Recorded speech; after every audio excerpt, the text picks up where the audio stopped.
As péssimas condições de vida dos trabalhadores chegam ao limite. O movimento operário ganha força no país. Há um começo de sindicalismo, que é trazido também do sul da Europa, que são especialmente da Itália, Espanha, Portugal, onde prevaleciam os anarquistas. Começa a maior greve geral que o país já viu. Em plena Primeira Guerra Mundial, poucos meses antes da Revolução de Outubro na Rússia, aqui em julho de 1917, houve praticamente uma tomada da cidade pela classe trabalhadora, que era numerosíssima. Você tem a explosão disso em 17 e vai até 19. É um período forte, onde a classe operária vai para a rua defendendo o direito de ter direitos. O movimento se espalha pelo estado e pelo país. Os portuários da Companhia Docas de Santos, de Guilherme Guinle, também interrompem o trabalho. Senhores, por favor. Essa discussão é completamente infrutífera. Greves são greves, não há culpados. Todos aqui sabemos que o senhor Matarazzo é o mais popular dentre os empresários presentes. Talvez caiba ao senhor acalmar os ânimos. Senhores, vocês estão preocupados demais com isso, né? Essas coisas se resolvem por si só.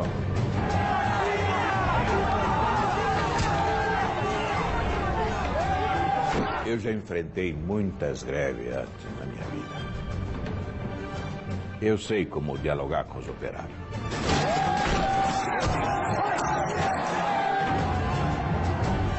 Os grevistas não desistem e os patrões são obrigados a negociar. As greves de 1917 e 1919 foram o primeiro passo para a conquista dos direitos trabalhistas no país.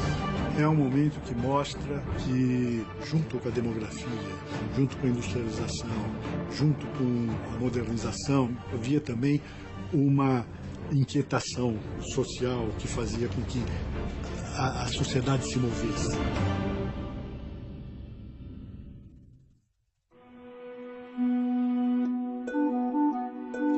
A Primeira Guerra Mundial, em 1918, chega ao fim com um saldo de milhões de mortos.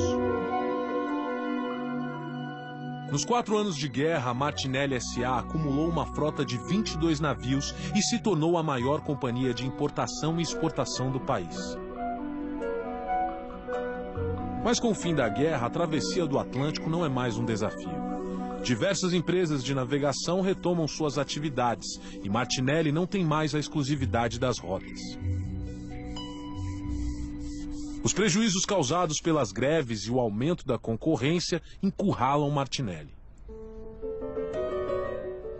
Inovação não é você fazer mais bem feito que você tem que fazer, é você fazer diferente. É quando você muda o seu paradigma. Tem uma expressão aqui que a gente fala pensar fora da caixa. Martinelli decide não se precipitar. Pensando sobre o próximo passo nos negócios, ele viaja para Lucca, sua terra natal na Itália.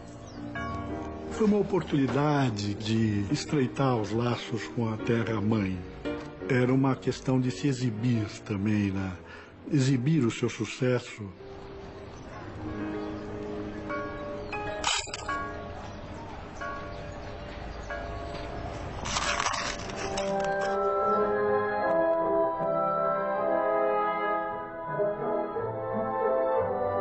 Mas está muito jovem para se aposentar, Dom Francisco. Não, Lídia, não. Eu já estou cansado, para mim chega, sabe? Isso é coisa para quem é jovem, que nem meu filho. Sabe, Lídia, que trabalhar tanto para juntar um patrimônio como eu, dá trabalho, cansa. Mas, graças a Deus, eu agora já estou tranquilo. O Hermelino, ele é corajoso, inteligente, tem cabeça boa para as coisas. E tenho certeza que o Hermelino vai ser um grande sucessor. Eu sou seguro disso.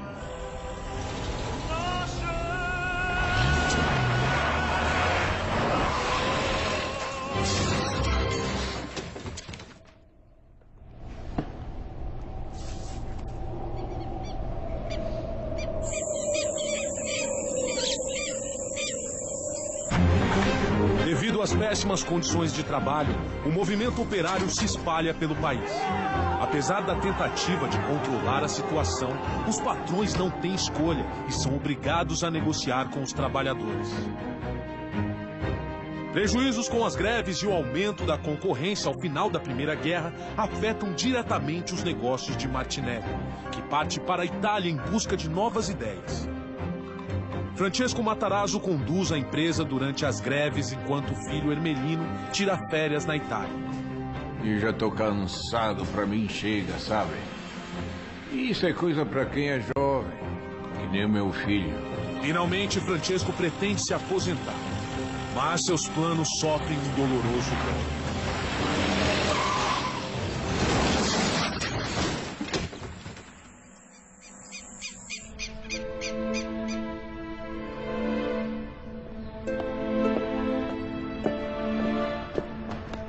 Senhor Matarazzo.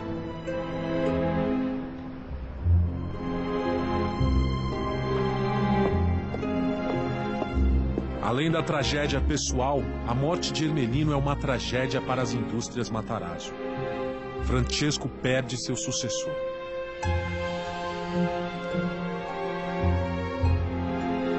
Questo adesso è tuo, Francesco. Sei il capo della famiglia.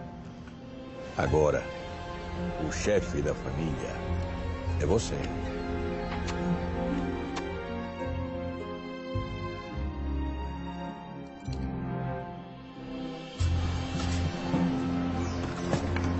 Na Itália, Martinelli acompanha o esforço de seus conterrâneos na reconstrução do país após a Primeira Guerra.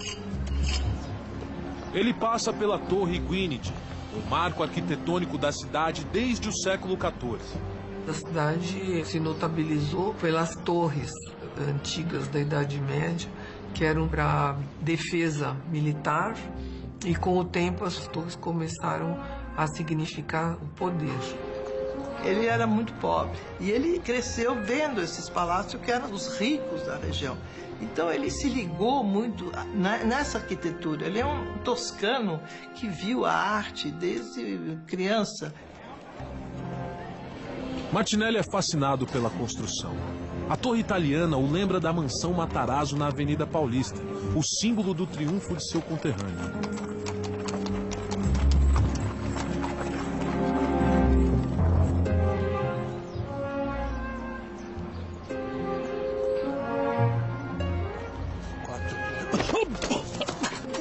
Scusa, signore. Martinelli decide voltar para o Brasil. É chegado o momento de construir seu legado. Legado é uma palavra para mim extremamente forte, né? A gente sempre se acha infinito. E eu acho que a gente tem que ter a noção da nossa finitude para a gente pensar em legado. Saiba, Sr. Matarazzo, que a Casa Rothschild tem muito respeito pela sua trajetória. Mas, com a tragédia recente em sua família, acreditamos que seja o momento do senhor repensar o futuro das indústrias Matarazzo. A Casa Rothschild tem interesse em comprar as indústrias reunidas Fábricas Matarazzo. Eu fico muito honrado com essa sua proposta, Sr. Wallace. Mas eu penso que o senhor trate isso diretamente com meu filho. O Chiquinho poderá lhe responder. É ele que vai tomar essa decisão por mim. Mas os... Meus caros, com licença. Eu tenho uma outra reunião para participar. Permisso. Sem Ermelino, Matarazzo decide testar Chiquinho para ser seu novo sucessor. A perda do primogênito, que seria o receptor do seu legado para dar continuidade ao projeto da família, a partir daí sim, isso o debilita. E me lembro muito bem quando houve uma tentativa de compra na nossa empresa em 2008, quanto aquilo me machucava. Como é que eu vou vender isso que eu construí? Mas como vender tudo? Desse jeito será impossível competir. Martinelli. Eu não preciso ser dono de barco para continuar navegando, Almeida. Vamos vender tudo, inclusive os estaleiros. Me avise quando tiver tudo arranjado.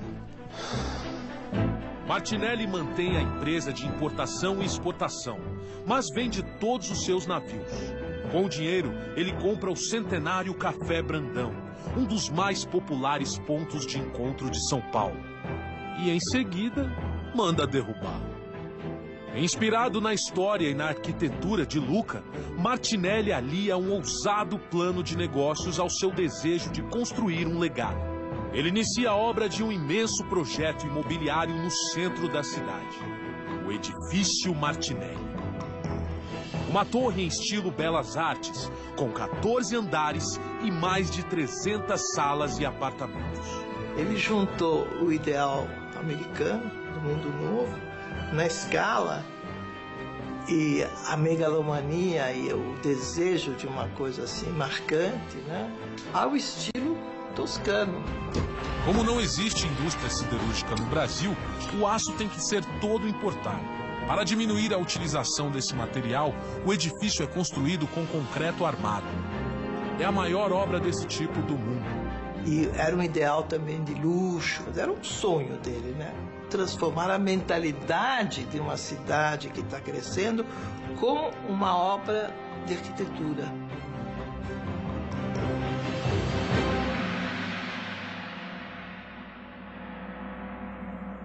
Devo dizer que eu nunca esperei vê-lo novamente aqui no Brasil, Sr. Farquhar. Parece que meus planos para esse país ainda não terminaram, Sr. Governador.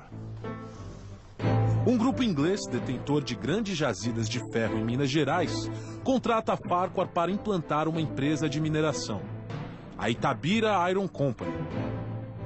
Farquhar volta ao Brasil para cuidar pessoalmente do empreendimento. Espero que possamos entrar em um acordo o mais rápido possível. Infelizmente, Sr. Farquhar, isso não vai ser tão simples. Os belgas também fizeram uma proposta. E o plano deles parece ser bem mais interessante para o governo de Minas Gerais e para o Brasil. Impossível. Além de minerar, eles vão construir uma siderurgia. Enquanto que o senhor pretende exportar todo o nosso minério de ferro. Não há o que discutir. Enquanto Farquhar, Martinelli e Matarazzo repensam seus objetivos, Guilherme Guinle se aproveita do crescimento da economia brasileira. Sr. Guinle. Sr. Guinle. Sr. Guinle. Os armazéns estão lotados, todos. E há 2 dias que o Lavelotte aguarda para atracar. A economia do país depende da exportação de café. E o Porto de Santos é a principal porta de saída do produto. O fluxo de navios no porto é tamanho que Guinle decide que é o momento de realizar uma ambiciosa reforma, reestruturando as docas, ampliando o número de armazéns e estendendo o cais. A década de 20 é uma década muito favorável para o desenvolvimento industrial brasileiro. E o Brasil reproduz um pouco os movimentos da economia internacional. Quer dizer, o crescimento americano autoriza que a gente possa exportar mais café, por exemplo. Aquilo que era, até a Primeira Guerra, fundamentalmente uma produção de bens de consumo para atender o trabalhador, pode agora pensar em uma estrutura um pouco mais sofisticada, com crescimento de empresas, indústrias, setor imobiliário. Amaral, não me interessa quantas vigas por tonelada. 14 andares não me basta. Eu preciso de 20. Comendador Martinelli, a fundação foi projetada para 14 andares. Mais que isso, impossível. Amaral, é muito simples. O Sampaio Moreira também tem 14 andares, mas está num ponto alto da cidade. Resultado, ele parece maior. Eu não vou gastar uma fortuna para ter o segundo prédio mais alto de São Paulo. Vamos mudar o projeto agora. Eu não vou sobrecarregar a estrutura. Ela não vai aguentar. Va bene. Se você não vai construir, eu vou encontrar quem construa.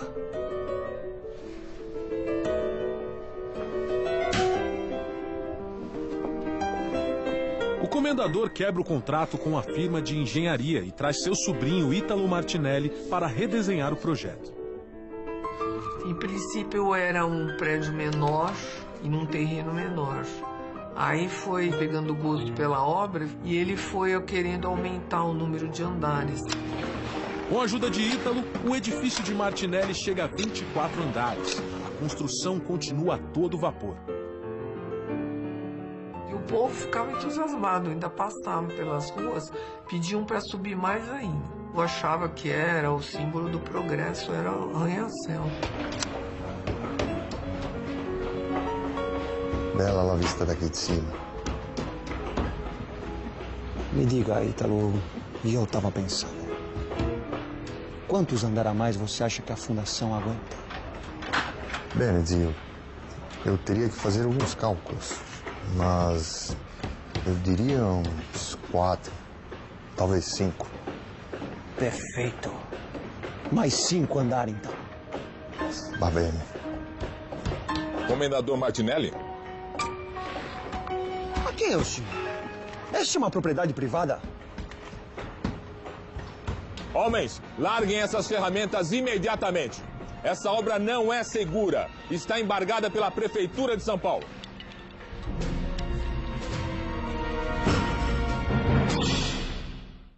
Em meio a uma economia acelerada, Matarazzo perde seu filho Ermelino num acidente de carro. Ele decide testar o filho Chiquinho para ser seu novo sucessor. Martinelli reduz drasticamente seus negócios de importação e exportação. Eu não preciso ser dono de barco para continuar navegando, Almeida. Vamos vender tudo. E investe pesado na construção de um arranha-céu na cidade de São Paulo, o Edifício Martinelli. Mas justo quando seu monumento está alcançando alturas sem precedentes... Homens, larguem essas ferramentas imediatamente. Essa obra está embargada pela Prefeitura de São Paulo. Não há mistério, é matemática. A fundação foi calculada para 14 andares. Eles subiram 10 a mais. É mais peso que a estrutura aguenta. A declaração dada pelo primeiro engenheiro do prédio causa polêmica. A imprensa publica uma série de artigos sobre o risco de o prédio desabar. O medo do desastre é tamanho que pedestres começam a evitar a calçada do Martinelli. Para rebater as críticas, Martinelli se muda ele mesmo para um dos andares já construídos mais altos do prédio.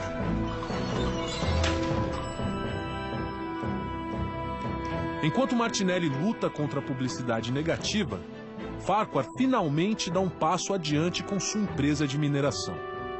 A siderúrgica belga que atrapalhava seus planos vai à falência. E o presidente do Brasil, Washington Luiz, autoriza a empresa de Farquhar. A Itabira Iron finalmente vai sair do papel.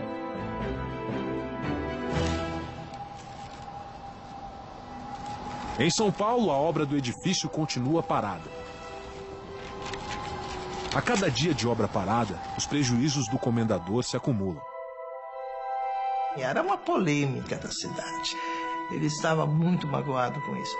Ele tentou apoios financeiros e não conseguiu. Quer dizer, ninguém quis participar dessa aventura. Tenho certeza, Chateau. Meu sobrinho que fez os cálculos. O Martinelli é o prédio mais sólido de São Paulo. Você precisa dizer isso ao povo, comendador. Quem decide se a obra para ou não é o povo.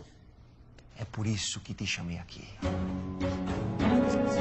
Chateaubriand, conhecido como Chateau, é um magnata brasileiro dos meios de comunicação e pode virar o jogo para Martinelli. Martinelli cria um teste estrutural noticiado pelos jornais de Chateau. Ele prepara uma coluna idêntica às do edifício. E a cada 24 horas colocam uma tonelada de ferro sobre ela, recriando as condições da obra.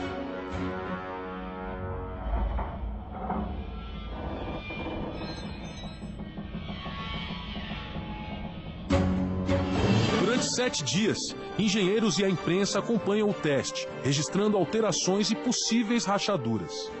O edifício Martinelli é o assunto do momento. Não pude aceitar a proposta, papai. Não nos restaria nada, a não ser o capital de venda da empresa. Tentei negociar, mas eles são bastante redutíveis. Ingleses. Bom, senhores, eu tenho que ir. Sr. Tavatini, um piacere di vederla. Stasera, papà.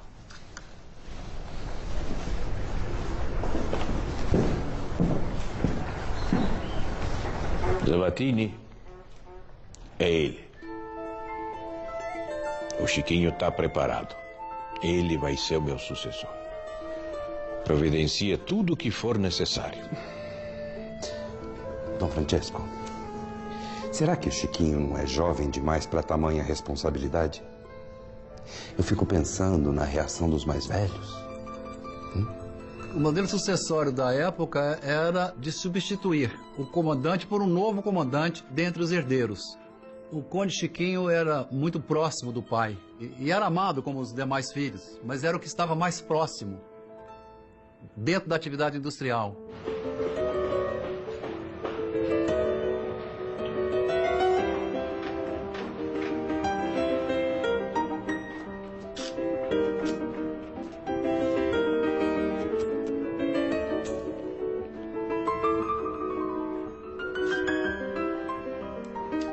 Caros jornalistas, há apenas 30 minutos finalizamos o teste estrutural do meu prédio. Como vocês estão aqui em cima, já podem deduzir que o edifício não é só seguro, como aguenta facilmente 25 andares. É o edifício mais alto da América do Sul. Desculpe interrompê-lo, comendador, mas e o edifício do Jornal à Noite no Rio de Janeiro? Jornal à Noite? O que tem? Acabaram de anunciar. O edifício do jornal terá 95 metros e o vosso prédio atualmente tem 90 metros. Ele podia ter feito um império, quisesse, mesmo de construções, mas ele se dedicou a um símbolo. Digamos que você vai pensar num exibicionismo, mas eu vou me exibir numa conquista, não vou me exibir numa riqueza, né? Construir por cima do prédio. Precisa reforçar essa estrutura. Não precisa, depois a gente testa isso. Faz aqui o que eu tô falando. Martinelli não aceita ficar para trás.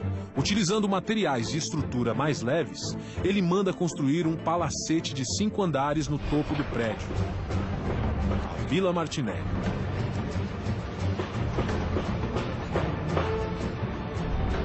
Com a vila, seu prédio atinge 30 andares e 105 metros de altura.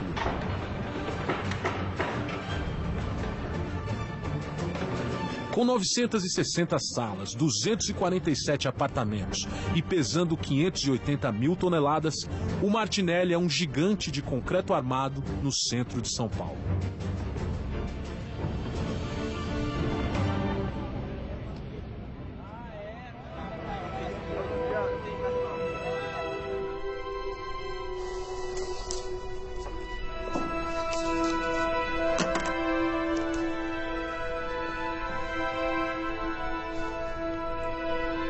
Eu não posso assinar isso, papá.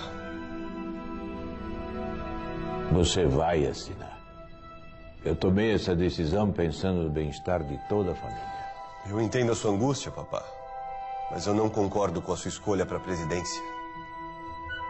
Não sei como isso possa ser para o interesse da família. Assim como Andréa, outros filhos de Matarazzo têm dúvidas sobre a escolha de Chiquinho. A família entra em conflito.